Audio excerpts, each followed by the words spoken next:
लाटो लेटो के पीछे क्या कहानी है। वायरल खिलौना का जुनून जो दुनिया में जोरों पर है। एक तार से जुड़ी दो प्लास्टिक की गेंदों पर मुश्तमिल ये अब तालियां बजाने की आवाज के लिए मशहूर हो गया है जब खिलाड़ी उसे ऊपर नीचे झूमते हैं। और ये रात के बाजारों में भी हर जगह मौजूद है जहां ये बाएं और दाएं बेचने वाले स्टार्स हैं। दोस्तों के दरमियान खेल का उमूमी उसूल ये है कि जो शख्स ताल की ताल को बरकरार रखता है वो सबसे ज्यादा जीतता है।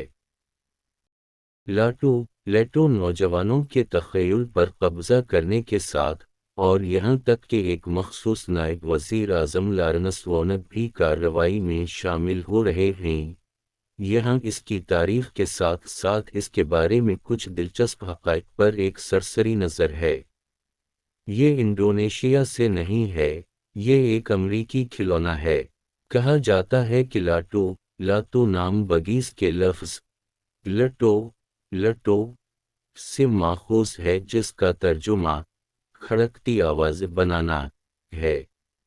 लेटो के बारे में एक मशहूर गलत फहमी यह है कि उसका ताल्लुक इंडोनेशिया से है।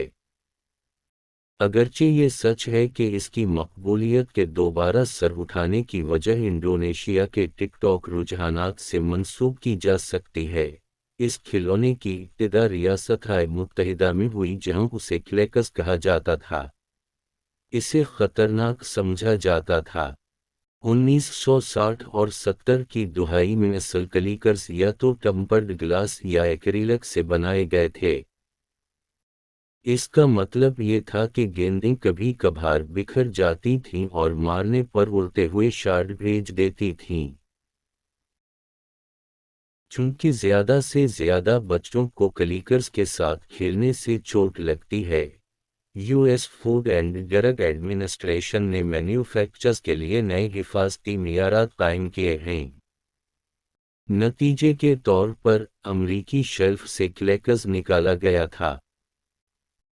बेशक इन दिनों लेटो जदीद प्लास्टिक से बनाए जाते हैं जो टूटने का कम खतरा रखते हैं। ये अमेरिका में एक अदालती मुकदमा का मौजू था। 1974 में यूनाइटेड स्टेट्स मार्शल सर्विस ने तकरीबन 50,000 सीट क्लिकर्स की खेप जब्त की। इसके जवाब में एस नोवेल्टी कंपनी ने एक शिकायत दर्ज कराई जिसमें कहा गया है कि फेडरल हैज़र्डस सबस्टेंस एक्ट (FHSA) के जरिए बयान करदा खतरात पर पाबंदी नहीं लगाई गई। आखिर में अदालत ने फैसला किया कि रियासत-ए मुत्तहिदा अमेरिका को FHSA के तहत खेप जब्त करने का हक हासिल है क्योंकि क्लिकर्स मैकेनिकल खतरात हैं और बच्चों को जख्मी कर सकते हैं। इसके बाद इन्होंने रियासत-ए मुत्तहिदा को क्लिकर्स की खेप को जब्त करने और उसे तबाह करने की इजाज़त दी। अदाकार पॉल रड को उसे रेड कार्पेट पर खेलना पड़ा। हाँ, यहाँ तक कि एक बदला लेने वाला भी एक्ट में आ गया।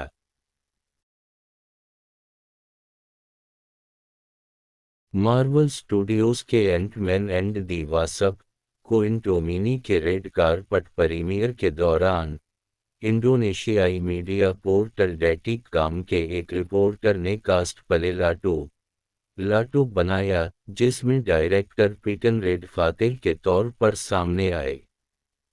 लोगों ने उसे खेलने के नए तरीके तैयार किए हैं। इंडोनेशिया के एक टीचर ने एक वायरल टिकटॉक वीडियो बनाई जिसमें दिखाया गया है कि किस तरह कोई एक गेंद को जमीन पर रखकर और दूसरी गेंद को इधर-इधर घुमाकर नई तालियां